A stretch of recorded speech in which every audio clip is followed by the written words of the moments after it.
So sorry, but I'm not taking off my glass. Lockyer takes a shot, it's low! He's got it! I think he's got it! Merlin, are you going to speak? But for me, it was a winner. David. Well, I'm afraid it wasn't for me, Margaret. Thank God you're here. Grandma's been raped.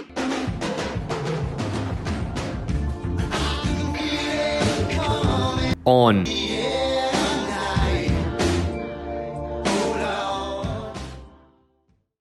Welcome back to On the Air Tonight, the only free-to-air podcast on the entire internet, in the entire world, reviewing free-to-air content, particularly of the Australian variety. Oceanic Pacific specific. Yeah. This week, I happen to be Tom. And I happen to be Jake. And we're so happy to be back in Trademark Studios for another week on the mic, episode 37 of On the Air Tonight. Who would have thought we'd make it this far? Who thought we'd make it this far? If you have enjoyed the podcast up until now, please follow us on Instagram so you can keep up to date with everything OTAT. You can actually watch this podcast as well on YouTube, so you can jump onto our channel, on the Air Tonight channel on YouTube. Subscribe so you get everything that is good and free in this world. Leave a review. Leave a 5-star review, and guess what happens if you leave a 5-star review? It gets read out on the air tonight. Enough shameless plugging. Share it with your mates. Yeah. You good? Yeah, I'm well. You well? I'm well. It's been 1 week since we did record. You like that joke? Yeah, it's great. That has legs for you. It has a lot of legs. Yeah. It always gets a little bit of a out of me, and it must be enough for you to keep doing it. They play it pretty much every day at our work. Yeah, so. that's true. It's incepted into your brain. Since the last time we spoke, a weekend has been. There's been a Saturday and a Sunday. Yes, there's been plenty of days. A few other days in between. Yep, it's how weeks work. I headed down to the Gold Coast. You did on the weekends. Happy belated Dad's Day to all the dads out there. Yes, we're recording this on Monday, the 6th of September, the day after 2021's Father's Day. Happy Father's Day to all the dads. It was the out year's there. Father's Day. It was this year's Father's Day, yeah. The annual Father's Day. It was 2020's dad. Yeah, it was 2020's dad. And happy Father's Day to an integral part of this here show, part Australian, part Chinese. Yes, not only the residential weekly reviewer and 5-star leaver of the pod, but also once the man who held the scratch in his balls that would one day become the co-host of this fine show. Yeah, if it wasn't for that fine set of balls, those strong swimmers, we wouldn't be here. Well, I wouldn't be here. Yeah, you'd probably be doing this with someone else. Maybe. Who knows? I got Dad a Swish for Father's Day. A Swish? Yeah, not a Switch, not like an old timey whip. Not a Nintendo Switch. No, or like I was thinking like a Switch, like in the 1800s they used to use. Give me my Switch, boy. No, it wasn't that. Okay. Didn't go back in time and get one of those. What's a Swish? A Swish, for the uninitiated, is a personalized video message from usually a sports star or a kind of D to Z grade celebrity. So it's like an Aldi version of Cameo. It's basically Cameo for NRL and some sports stars. Okay. Like cricket and AFL and stuff. Who'd you get? Who do you think I got? Darius Boyd. No, dude. I would pay for him to not swish my dad. Do you know who Wayne Pearce is? I've heard the name. Yeah. You know Mitchell Pearce? Yeah. Dogfucker. Yeah, Dogfucker. His dad.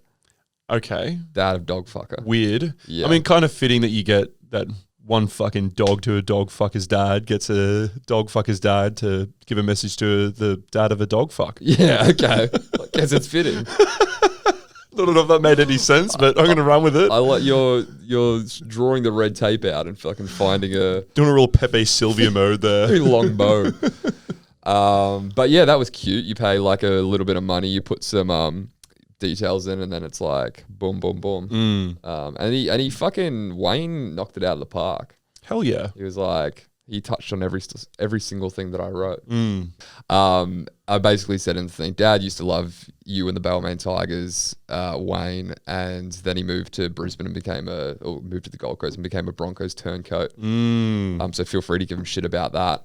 And I was like, Dad, like, I'm just thinking of like personality traits. I'm like, what can I say that's interesting about Dad? Not to say there aren't interesting things to say about Dad. There's plenty. It's bloody smoked paprika, mate. Well, I was going to put that in, but I was like, Wayne might find that a little bit weird. Colloquially known as smoked paprika on the air tonight. It's like it's a lot to take in for Wayne to unpack. He'd be like, I'm not doing that one. Where does the name come from? Well, it was originally part Australian, part Chinese. Is he part Chinese? No. Is he part Australian? Sort of. No. There's nothing to grab onto here, boys. Wayne, just do it, and then review on the air tonight as well. Pay you to do that. So no, I said he likes Star Trek, which he does, and he eats raw carrots and oats with tap water, which he also does as well. Okay, real enthralling personality traits. Yeah, watches Star Trek and eats raw vegetables. Eats food. Wayne's probably reading this going, you couldn't give me anything else apart from him eating vegetables and watching some sci-fi. It sucks. Well, it's kind of like an inside joke of the family because it's like Dad doesn't cook oats like a normal person. He'll literally put raw oats into a bowl and then just put tap water in it. What? And not microwave it at all and just eat like oats swimming in tap water. Pap? Yeah. Smoked pap, what are you doing? It's fucked. This is what I mean. This is why raw rolled oats with tap water. With tap water and like nothing else in it, or like some grapes on it. It's not a meal. The guy doesn't have like taste receptors or like, and he doesn't enjoy his food. He eats it out of practicality. Yeah, it's all just fuel to him. Yeah, okay. It's a chore more than something he should be enjoying. Yes. Same with like getting him to have a wine or a beer. It's like, let's have a beer, Dad. And he's like, yeah, okay, I'll have one. But then you kind of have to twist his arm to do so. He'll just like open it and just drink it down. And he's like, okay, we're done now. What next? It's like, I was just getting started. It was meant to be a social thing. Social? Hey? I don't do social. I've got to get home. The All Blacks are playing. Star Trek is on. So anyway, yeah, Wayne gave tap out. Wayne gave a sweet message, and I think Dad enjoyed it. Swish your dad, guys. Yeah, from OTAT to OT tap. Nice, dude. Oh, did that fly over my head the first time? No, I don't think so. I think I said tap oat, and then I was like, that would have been so much better if I said oat tap. From OTAT to OT tap. I like that. And from a man who's not really social, but he posts on social media once a week. Oh, does he ever? It's the resident reviewer, part Australian, part Chinese. Another had to get yourself into character for that one. Just real locked and loaded, real depressed, talking about how your dad just eats raw wheat and water. Back to presenter mode. He's actually a hero. He reviews every week. We can still have fun with this, right? This is on episode 36, Manhunt, Catch Me If You Can.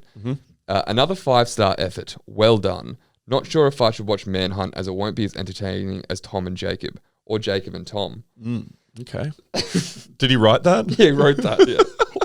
Or Jacob and Tom, question mark. Is he trying to put more of a stake between us? The 15-minute discussion on shapes and chips triggering childhood memories made me smile. This podcast makes me happy. ... Peace out. It's just getting... Are you dying, Lance? You got like a terminal disease. It's like...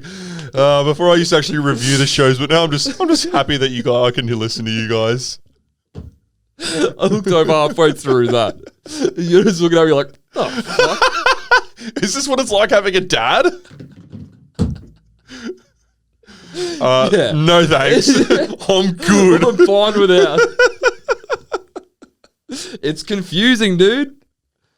You've got to think of presents for Father's Day. You've got to find out footy players who you'll actually like. You've got to interpret really cryptic messages. Like, is this a cry for help? Yeah, I think this podcast makes me happy. Full stop. That's the end of it. That's the end of it. Oh my God. Well, thank you so much, yeah, Smoked sorry, Pap. that's it. There's no more. Thanks so much, Pap. But also, are you okay? Are you sweet, bruh?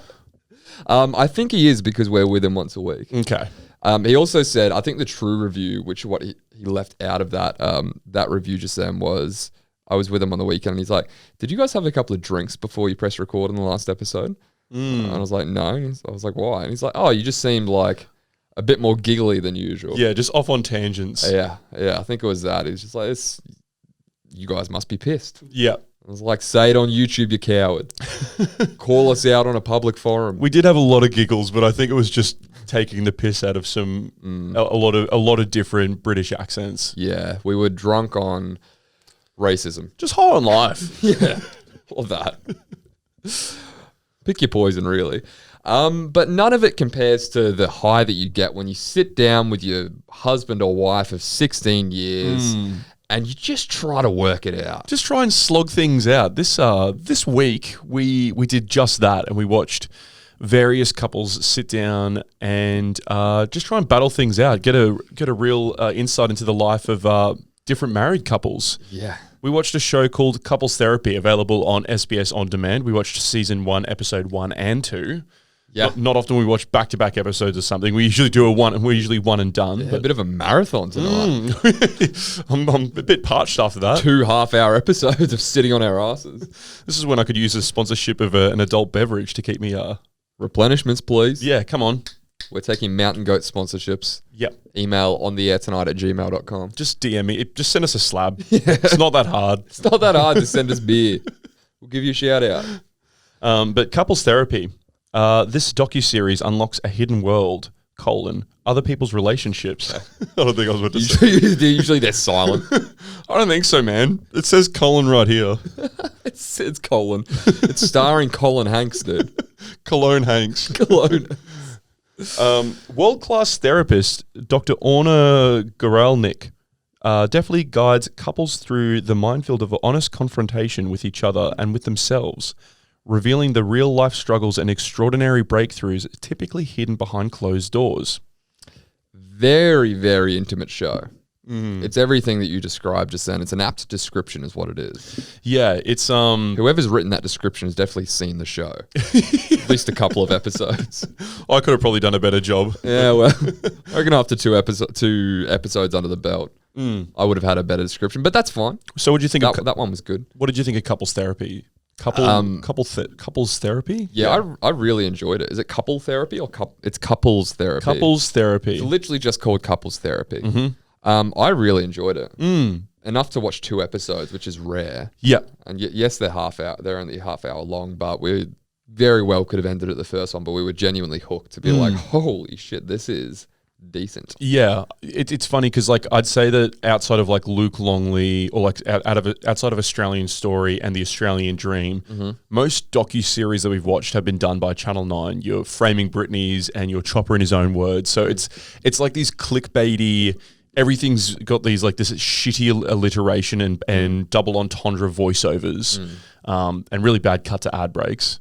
But this series was produced by Showtime. Yeah, who I believe, as you said, did Dexter. They're the people. The biggest memory that I have of the Showtime logo popping up on a TV show is Dexter. I'm sure they've done other things. Think like TV production that's only second to HBO. Yeah, it's. I think they're one of the big hitters. Yeah, this was, as far as docos go, it feels like it would be done. It's an American show. It's all set in NYC. Yep. But if it were Australian, it would be done by ABC or SBS. 100%. Yeah, it's done very properly. It's highbrow.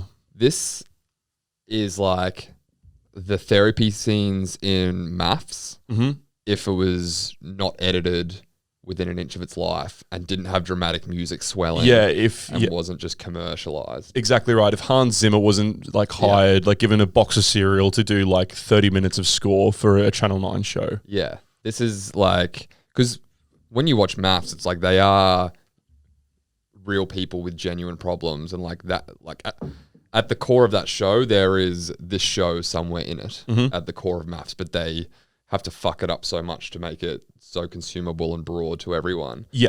But this is like if they weren't in a social experiment and they just live their lives and they go into therapy once a week and then they almost show just unedited footage of real people's lives and real people's problems.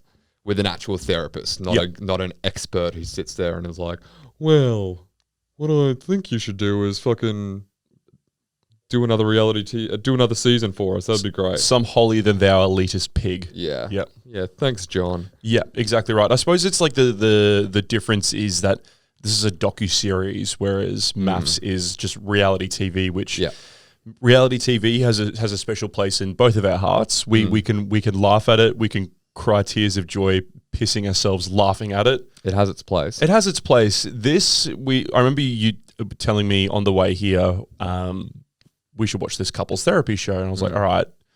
And then, we kind of just took it both with a grain of salt, had the bar set pretty low. And then watching it was like, this is gripping. Yeah, it really is. I think part of the reason it's so good is the show is based around Orna Guralnik. So she's a couples therapist working in New York City, but she is almost a world-class therapist. Yeah. Apparently. She's a world-class therapist. She's world-class. I'm thinking Yale. She's definitely Ivy League. I'm thinking Harvard.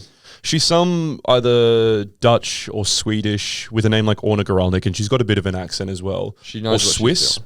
She's doing. Yeah, She's gotten some sort of scholarship to study at NYU or Harvard. Yeah, and people are lining up around the block. Yeah, just to get a side of her. And now couples are lining up around the block fighting about everything under the sun. Yeah, instead of just going to an actual therapist, they're like, let's just see Orna for free. And like the only price you have to pay is airing our dirty laundry to the world. Yes. But I think the reason it works so well is we don't actually follow the couples in this show. We more follow her.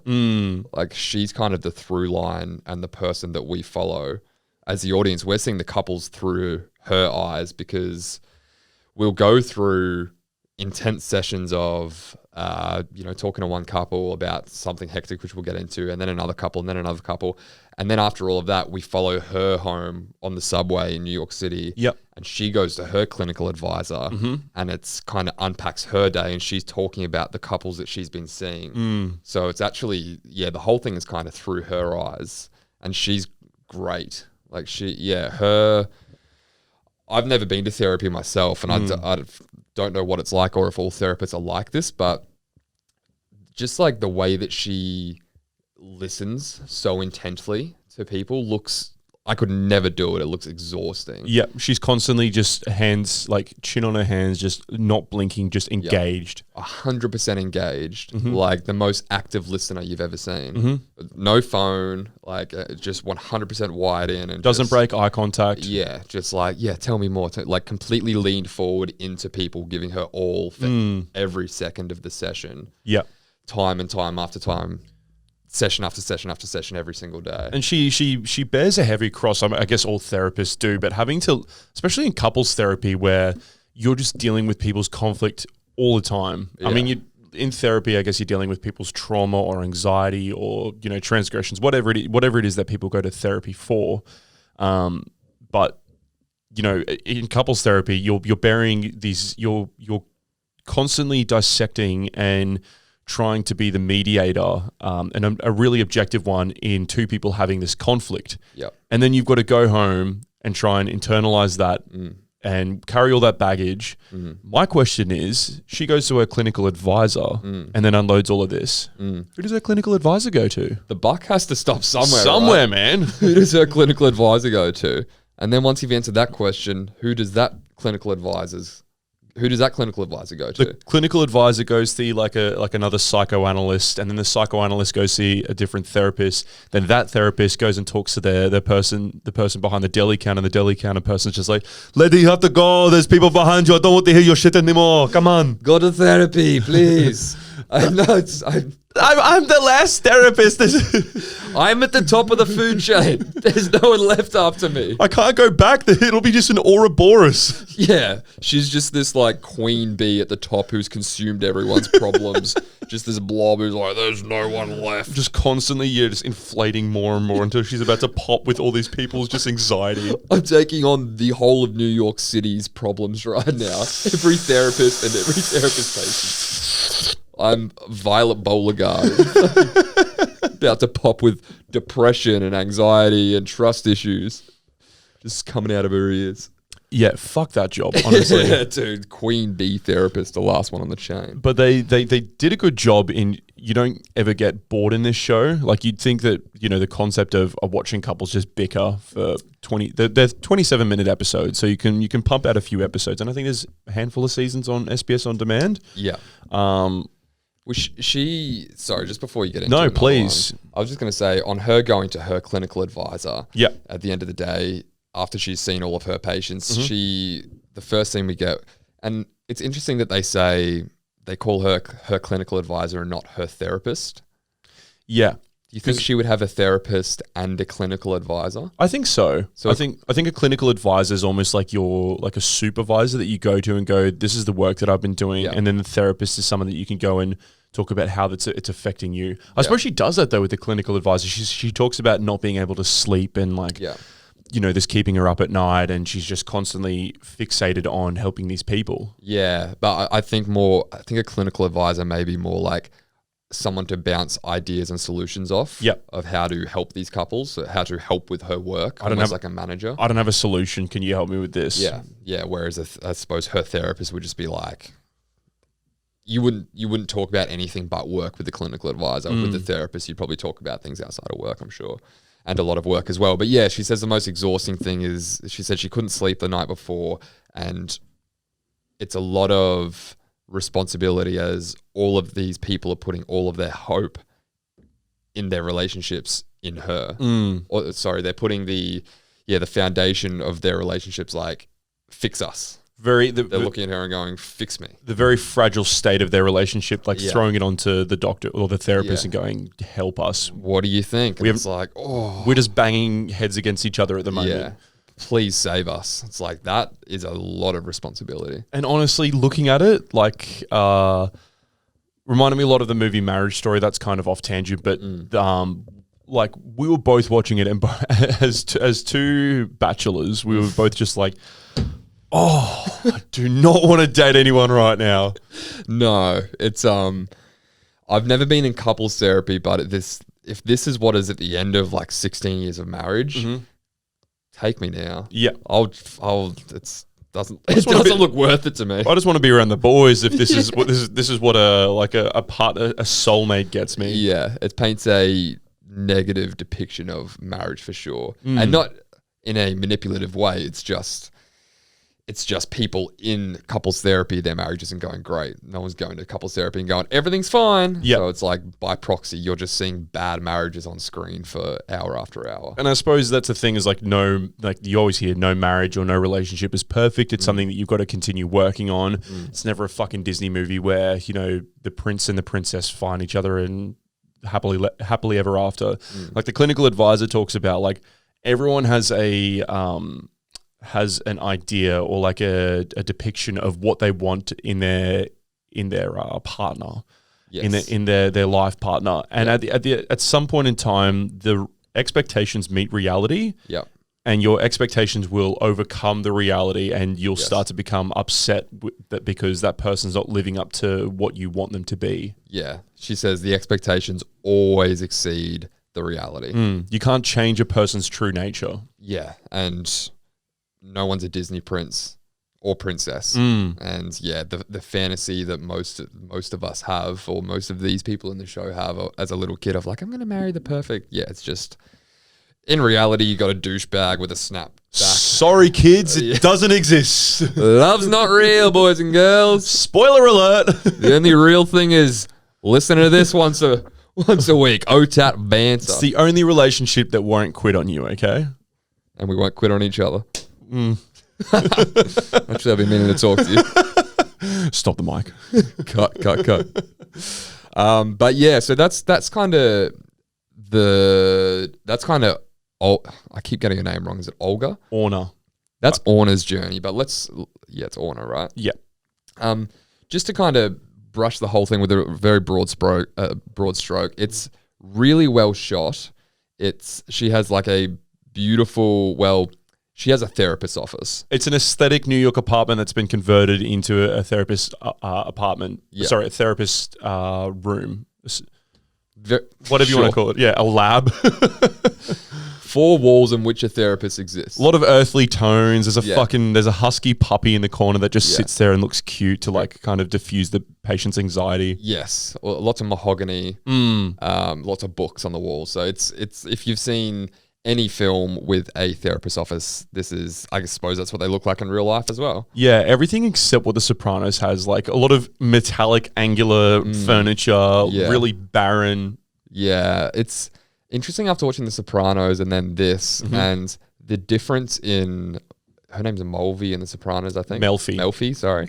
The difference between Melfi and Orna is like, Melfi is very closed off and back in her chair and almost judgmental of Tony. Yeah. Just sitting there cross-legged and kind of eyebrows raised for most of the show going, do you think maybe it's because you want to fuck your mother? Yeah. She wanted to kill you? It's very judgmental, whereas Orna, a real life therapist, is almost the opposite. Yeah, she's like a mother hen taking like an injured chick under her wing, like very I'm trying to think of the word, but very comforting and no judgment whatsoever. No judgment. I suppose the difference is that Melfi's dealing with a narcissistic psychopath that on multiple times has not only said that he wants to fuck her, but also that he's like threatened to bash her as well. Yeah, gotten very up in her grill. So maybe she has the right to be a little bit smarmy, a little bit back in her chair. Give herself 20 meters. It's not COVID that I'm doing social distancing for, mate. Yeah, on the back of her seat, not the edge of it whatsoever. Whereas Orna is very inviting. Yeah, and hospitable. I think in real, I don't think the Melfi-Tony relationship could really exist in real life the way that it does. I think in real life she would have given him up as a patient much earlier. Yes, because you have to. Yeah, you see in this, like, if you went in there as a patient and your therapist treated you like Melfi does Tony, you'd be like, excuse me, I'm paying so much money for this. If the therapist isn't giving you their all, you'd just be like, what the fuck? Yeah. Be warm, bro. I suppose we're comparing drama to real life. Absolutely. I always thought The Sopranos was a documentary, but yeah, but based on a true story. But yeah, that's kind of her. Basically, the whole thing's really well shot. It's very like shallow focus. The people feel like real life characters. It's just the production quality is through the roof. It looks beautiful. Yeah, it's just. I mean, that's the place where couples go if they're struggling. It's for me watching it. It was just a little bit baffling seeing because the first couple they come across is Annie and Mal, who have been married for 23 years. And the whole time, there just seemed to be this complete disconnect in communication between them both. Mao being this high libido bloke who's just like, you know what? I see sex as the same as eating, shitting, drinking, sleeping. It's something I have to do every day. This is just, it's what my body wants, and I'm in agreement with my body. Yeah. Pretty psycho behavior to be like, I'm in agreement. That's what my body wants, and I'm in agreement with my body before I'm even trying to be in agreement with my wife. Yep. It's literally saying, I agree with me, and high-fiving yourself. Yep. I mean, like, bruh, we got this. The first anecdote that they come across with Mao is that him talking about how he's disappointed in Annie for what she did for his birthday. Yeah. Yeah, she was organizing a bunch of sexual escapades. I believe a threesome was mentioned. Some dominatrix stuff. And he was just getting really worked up that it wasn't enough. Yeah, it wasn't exactly what he wanted. Yeah, exactly right. It's like, I wanted a chocolate mud cake, not a chocolate cake for my birthday. Yeah, and this is your wife sitting there trying to organize like trying to sexually please you for your birthday and organizing something very particular just for you. She's not that into it, and he's still like he's pissed off. Yeah, he's like, okay. Generally speaking, he approaches it more like the female normally approaches this, where I'm entering hot water. Okay, yeah, you're on your own here, pal. Go for it. I'll dude. throw you the life raft if you're getting too deep. No, he does the thing where he's like, his whole premise is, I want something without telling you what I want. Yeah, so he's I want you to just know. Your problem is, or my problem with you is that you're planning something that you think that I want, whereas I want you to plan something that you. Like I think that I want. Like it was a weird. I want you to get inside my brain without me expressing the desire to you, and I want you to plan the thing that I just have in my brain. Yep. Without me telling you. Without me telling you. I don't want you to plan the thing that you think that I want. I want you to plan the thing that I know that I want. So doing her best, his wife had to, just, I guess, throw a fucking dart in the dark. Yeah, she's like, okay, dude, you're very hard to please, but how does a threesome sound? He's like, I wanted a menage a trois, not a threesome. It's the same thing. It's different. Yeah. And all the while, Orna is watching this unfold and she's like, you, in some words, she basically says, you are very hard to please. Yeah. You seem like a hard man to please. Even when I'm here talking to you, because as a therapist, when her patient tries to explain something to her, she actively listens and repeats it back in other words. Paraphrases to understand it. Yeah. And then every time that she repeats something back to him, he's like, no, it's not exactly that. And she points that out to him. She's like, you realize that every time that I try and say something back to you in an attempt to understand your plight, it's not exactly right.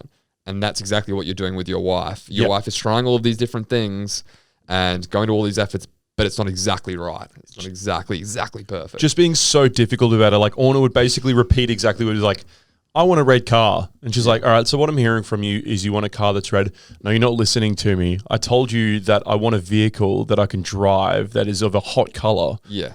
And then repeats it back. And he's like, you know what? You're just being hyperbolic. Yeah, you're just not getting it. You're not getting it. She doesn't use the exact right word. She uses devastating. And he's like, no, it's not devastating. And she's like, okay, what's an adjective that you're happy with? Disappointed. And he's like, well, it's not disappointed. It's like, bro. Yeah. You're a fucking nightmare. What you just described was disappointment. Yeah.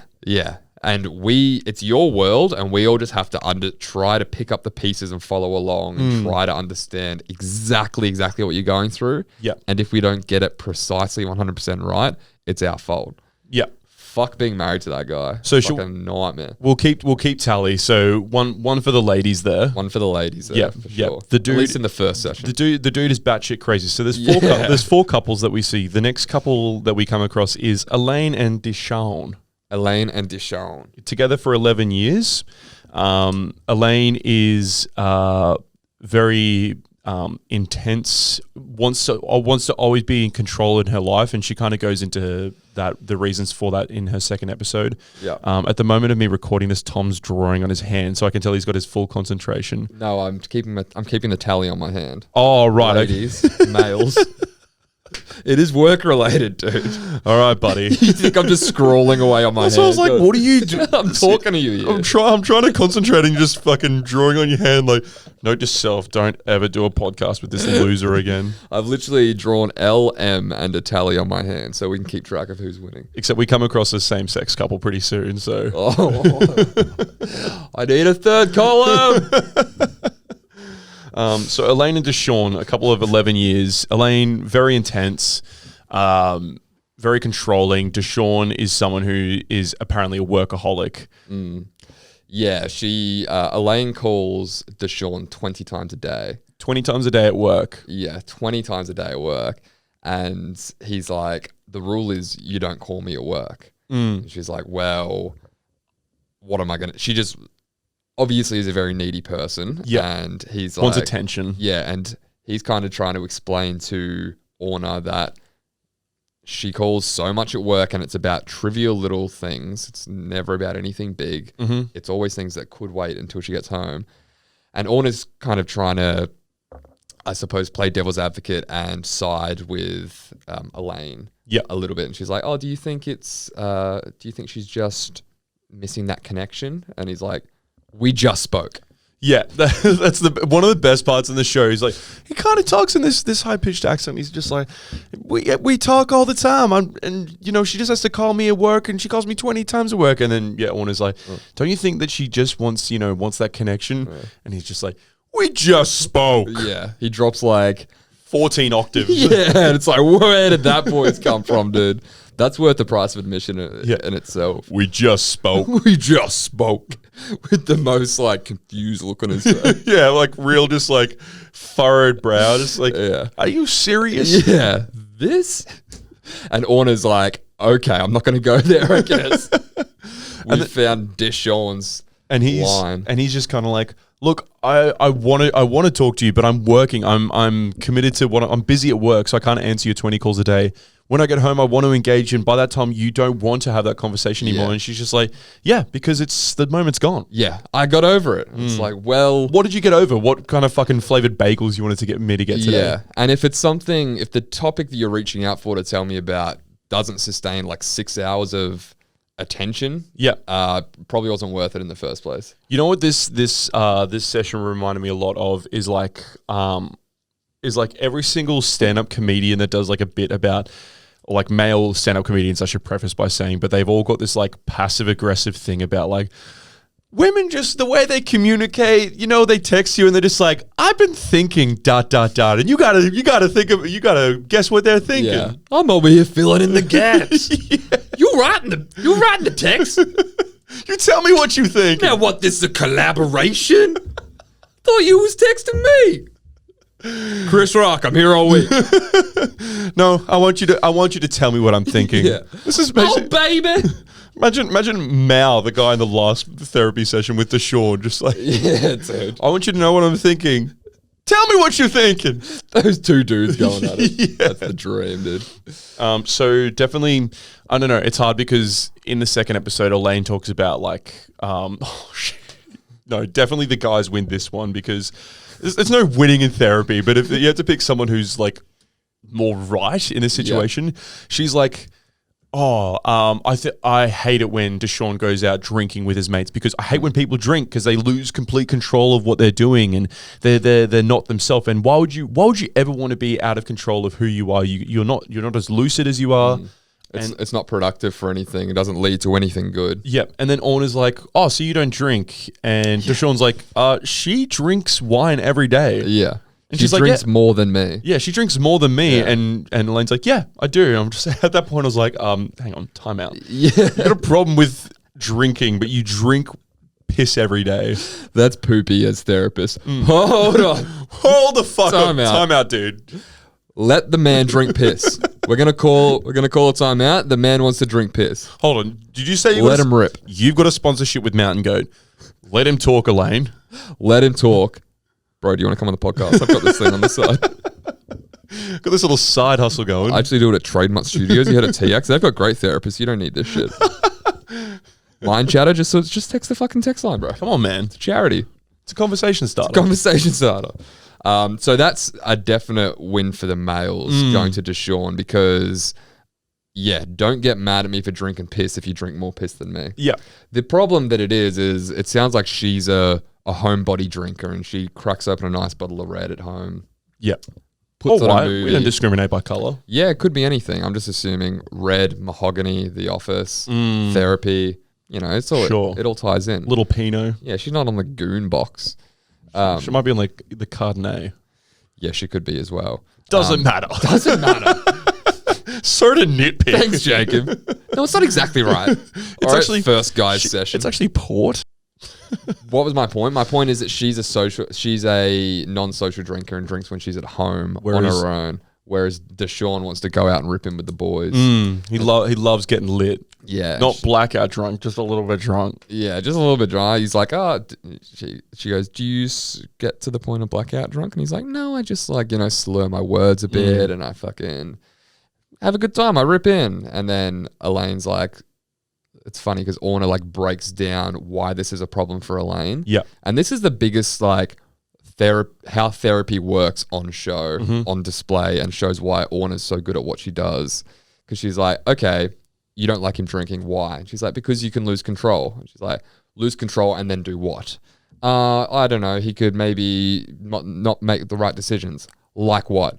Oh, maybe cheating. Okay, cheating's the problem. Yeah. Like leaving little fucking gingerbread crumbs, a little path, and having the patient find it themselves rather than telling them what it is. Well, that's the thing Like, is, you're fucking genius. the therapist, often therapists or psychologists will know straight away because their whole job is breaking down the human mind and human nature and why people do what they do. Yeah. So straight away, They know the answer, don't they? straight away, within 5 minutes of talking to the couple or an individual, a therapist will know what your problem is but at the end of the day, Like, if I tell you what you're doing wrong, it's not going to resonate with you as much as you discovering what you're doing wrong. Yeah, I just need someone to leave little bread trail, little breadcrumbs. Little Hansel and Gretel. Yeah, and then I need to find it myself because big dope over here doesn't listen to anyone else. Yeah, if she was just like, your problem is that you don't like losing control because you're afraid that he's going to lash out and do something that he shouldn't. Yeah. She'd be like, yes.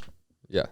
That doesn't resonate as much as you discovering that yourself. Yeah, and that's what her clinical advisor says to Orna. She's like, your job isn't to tell them that their time is up and they should break up or that they should keep working harder or pick sides even. Your job is purely to deepen their understanding of their own issues. Yeah.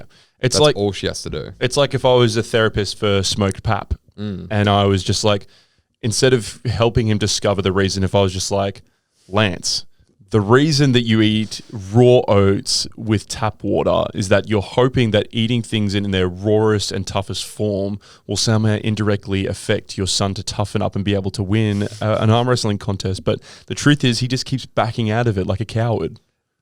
Fuck you, no it's not.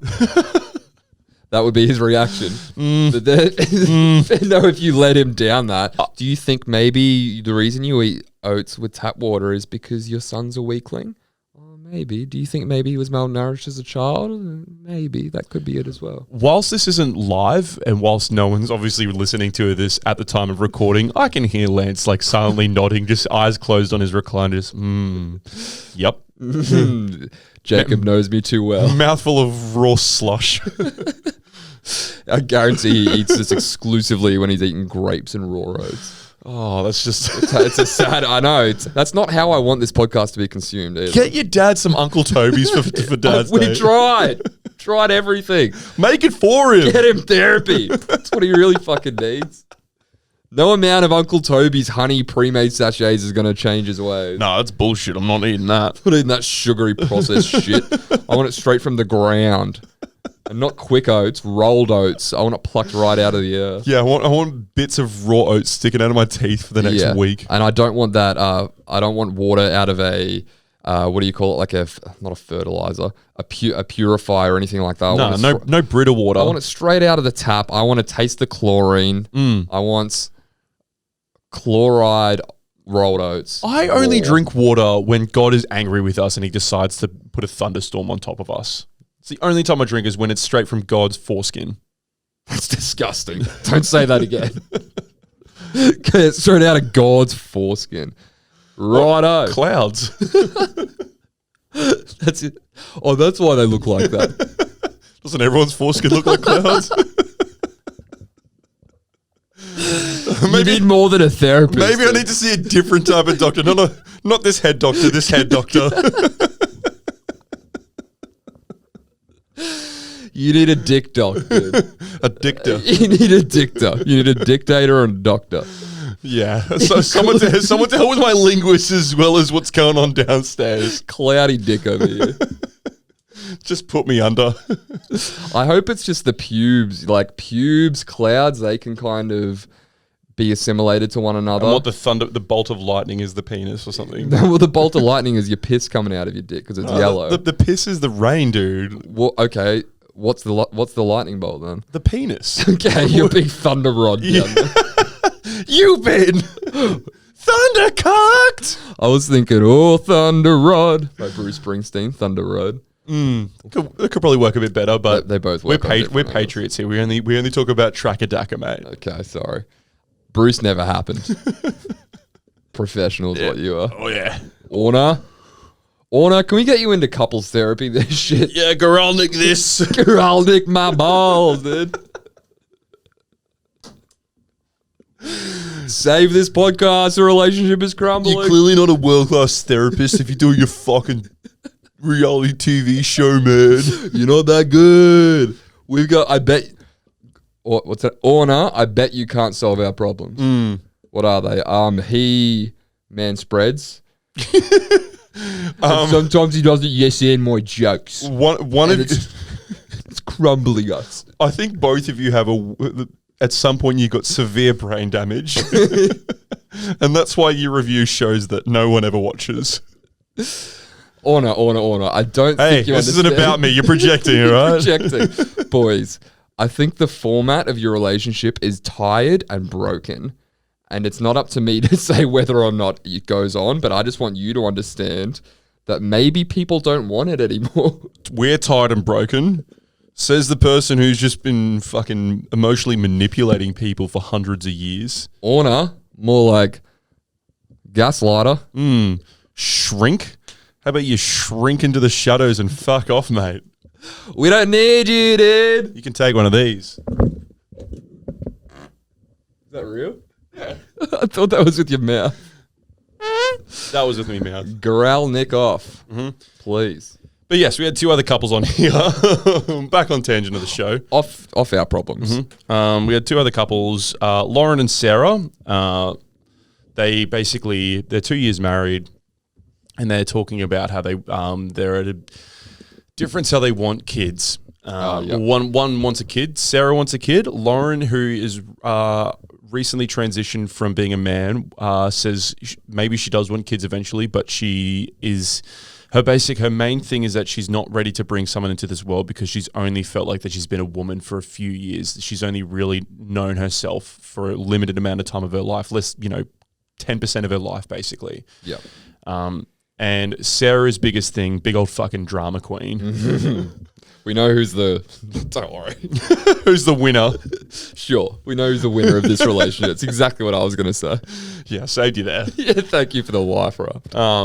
Sarah starts breaking down and going... Well, actually, initially she doesn't break down. She does a little bit of a Broadway therapy show where she's drinking a glass of water, and then Lauren's actually trying to talk to Orna about what her issues are with the relationship, and then Sarah's just she just doesn't quite look at the camera, but basically everything. But she's just like, we're all just here winging it, dude. We're all humans trying to make it in this world. It's the biggest piece of I'm on a television show, performance art. She thinks she's Lena Dunham in Girls at that moment. 100%. It's just me. The context of the conversation didn't call for what she said at all. What she said was she wanted to be in the trailer for the show, and she just had to work it in somewhere. It's they were talking about something completely else, and then she just picks up a glass. She's like, we're all just winging it at the end of the day, aren't we? She was just rehearsing it all night while Lauren was asleep, just in the bathroom, just all right, this is your moment, Sarah. You can get into the trailer. You're going to look so fucking hot when you do it. You're going to look so fucking hot. Coming to you this summer. We're all just out here winging it, aren't we? It's couples therapy. With Orna Guralnik. Guralnik. What's her name? It's not Guralnik. Guralnik. What was old mate's name from last week? Oh, Giggly-anus. Giggly-anus. Orna Giggly-anus. Fox heaps cool guy. Fox heaps cool guy. Call back. But she brings that. They're literally talking about, I don't want to have a child because I'm just transitioned from a male to a female. And I don't feel comfortable doing that because I'm just finding myself. And then she just goes, we're just winging it. It's are you listening? Yeah. No, not at all. Is this a conversation or is this the You show? Is this the Lena Dunham show? Yeah. And then that couple, this is where we have to make the third column because we've got one for the ladies, one for the men so far. For those playing along at home, it's all tied up. Do I need a new column? What do I do here? No, because the point would just go to the lady still. I think whoever wins this just goes to the lady. Well, I think this is good because there's 4, so there's a chance that it could go 2-2. But this is just a strike up, a draw because it's woman v going woman. to a lady. This one's a win for the ladies. Yeah, and a loss for the ladies. Yeah, exactly right. So we'll call it a draw. Call it a dead heat. But I would just say we won't even make a point. We won't even draw a point on the tally. But Lena Dunham in this Lena Dunham. Gonna be too confusing. The other one's name's Lauren. Oh God. Okay, we'll call her by her name, Sarah. She's like, I'm depressed because all I've ever wanted was a child. It's the only thing in this world that I know that I've ever wanted. And my girlfriend Sarah is taking it away from me, and that's depressing me. And she's like, I know it's a cliche, but the only thing keeping me not depressed and keeping me going is having this child. And I know that will fix all of my problems. And Sarah's like, Lauren. Sorry.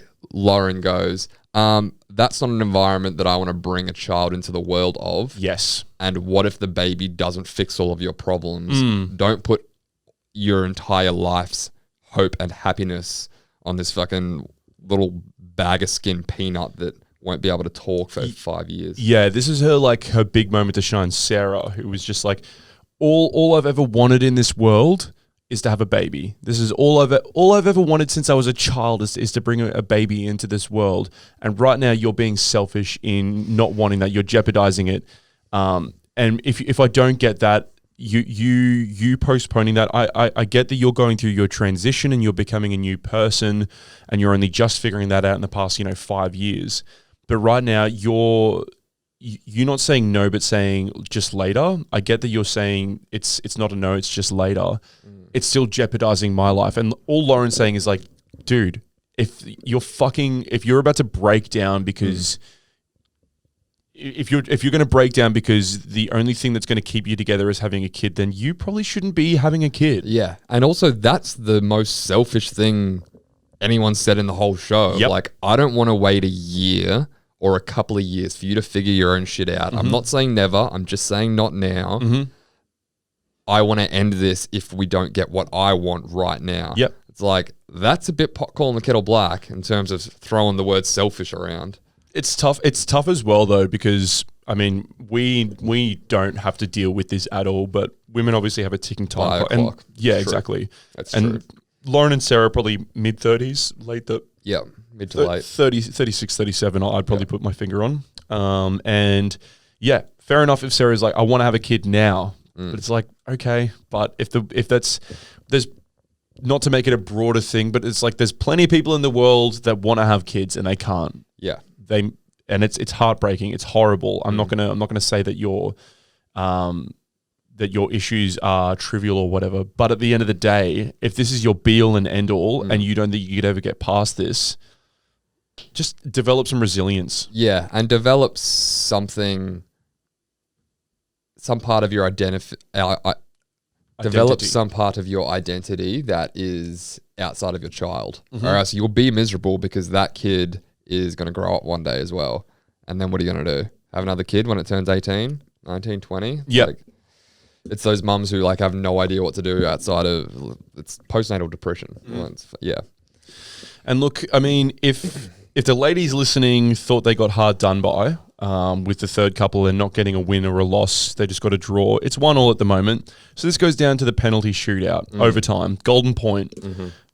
Whoever wins this takes it all home, even though, again, I preface by saying there's no winning in therapy, but the stakes are high, ladies and gentlemen. These stakes are high. The last couple, and most certainly not the least, is Evelyn and Alan of 6 years marriage.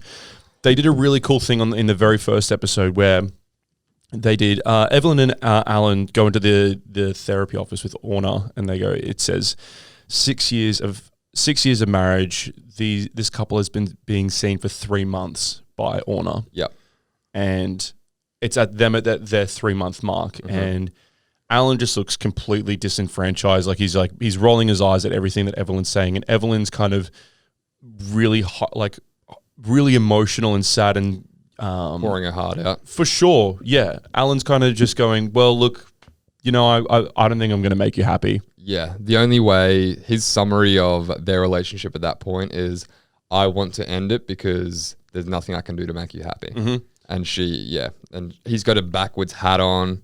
He's chilling. He's a straight douchebag. He's chilling. He just looks like an absolute fuckboy. Yeah, he works at a fashion show and you can tell by his body language, he's been going for 3 months and he wants the fuck out. He wants out. He is so done. And it's like, he just hasn't had the balls to properly end it yet. I don't know if he does.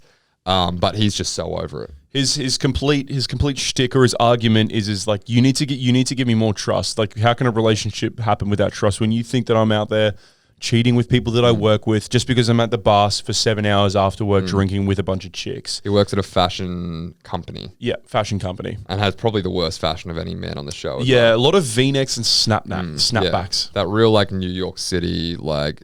But like 2005 New York City. Like Jay-Z, Empire State of Mind, fucking fashion. Soldier Boy. Yeah, it is strange, isn't it? It's very... Maybe it's a retro brand. It's very Watch the Throne, actually. Yeah, it's very Watch the Throne. Deep V-necks and New York Yankees snapbacks. Yeah, and like kilts, like leather kilts and shit like that. Real Kanye-isms. And then Evelyn's response is quite eloquent. While she is very emotional at the time, she just breaks in and goes, our whole relationship is built on this foundation of you saying one thing and then doing another. Yeah, she catches him out lie after lie, time after time.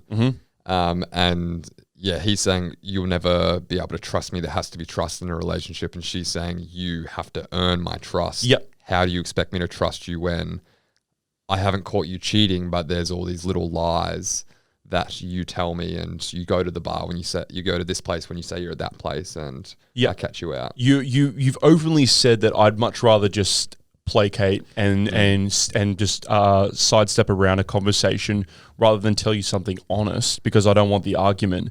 And Orna even makes a point of just going, I call bullshit, because when she goes to her clinical advisor, she's like, I can tell this, I can smell the bullshit on his breath from here. Yeah. Orna basically, this is the main couple that she goes to her clinical advisor with and was like, I don't know what to do here because he's obviously being dishonest. Why would he's almost admitted to being dishonest. I mean, he said, I don't tell you where I'm going because it just starts a fight and you won't like what I'm doing. You won't like the truth, which is I'm hanging out with a bunch of girls after work. Yep. So she's like, okay, he's admitted that he's being dishonest. The woman doesn't like his dishonesty. Why are they together? What's the point? They don't enjoy doing anything together. And her clinical advisor, has to kind of talk her up and be like, you need to... What does she say? You need to talk to each other open and honestly without having to try and control one another.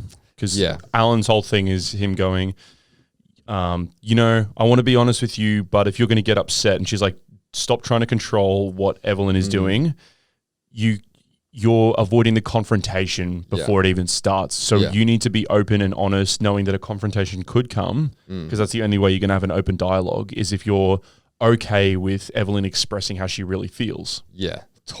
Don't control the reaction. Don't try to anticipate the reaction of her being upset. Just talk as yourself. Yeah. And he's like, okay, I don't think it's that bad what I'm doing. Is that what he says? Basically just like what I'm doing is not bad. Yeah. Like I feel okay with it.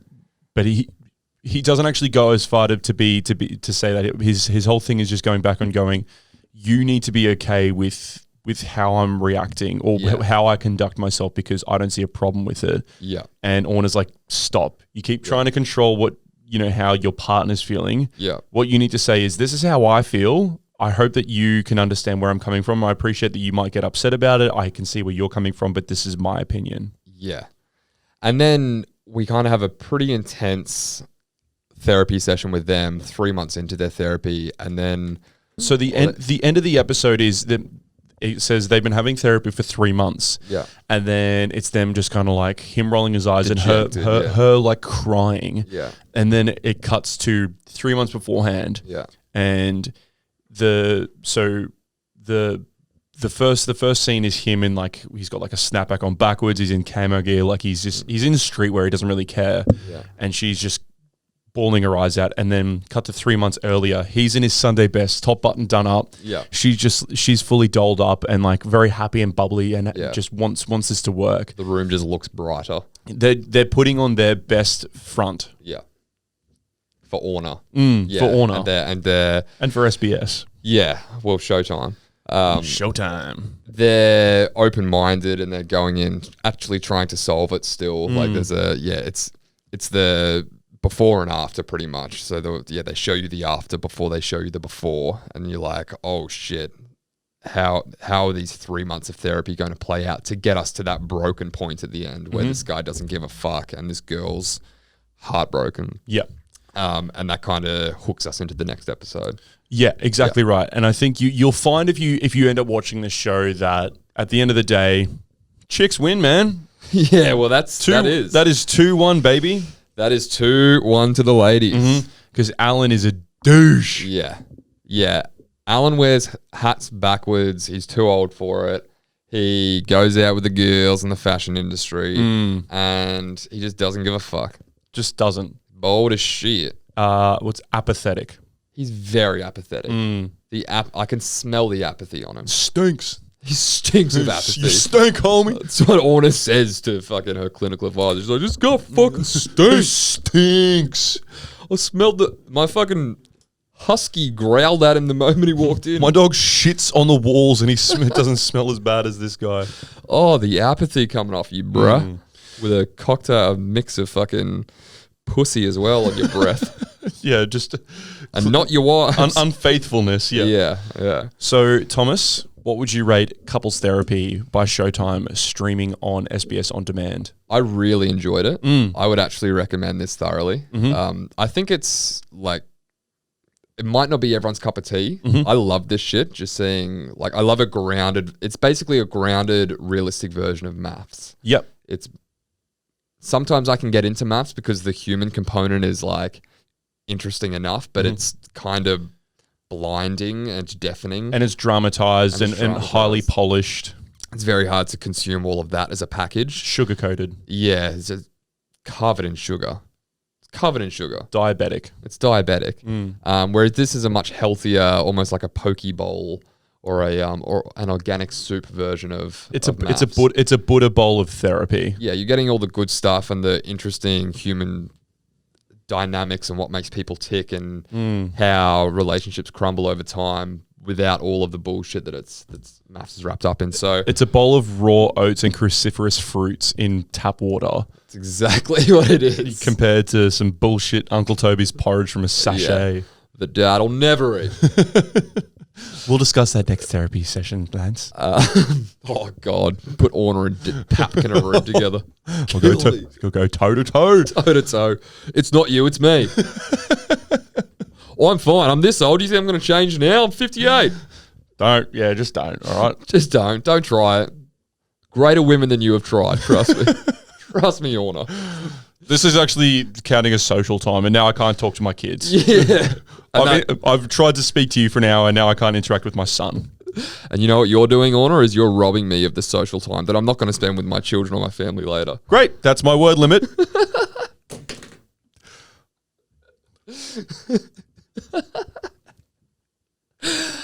I've said enough for today, dude. I can't say anything. I'm at 2,000. In parentheses, word limit. That's so good, I'm dude. done, bitch. That's got a word limit. He has to write the rest in white just so he doesn't go over. It just gets up and Get on the leaves. scores. Actions speak louder than words, man. Just leaves. Just on his phone playing Bejeweled. You have 40 minutes left of therapy, Lance. We're making great progress. Ba-dunk. Sorry, I got to leave a review on my son's podcast. It's on this show. Great, now I can only use 40 words. You really going to steal that podcast from my son's show? He thinks I love him. I've convinced him to this point. You're really going to take that away from us? So what would I give this What would show? you rate the show, Tom? I would give Couples Therapy a strong 8. Failing relationships out of 10. Oof. Failing marriages out of 10. That's a 8. Eight failing marriages out of 10. Which is probably what it worked out to be on this show. Yeah. 8 of 10 are failing. In 2 episodes, you're seeing 8 relationships, or 4 relationships times 2 crumble apart. Yeah. Yeah. 8 individuals.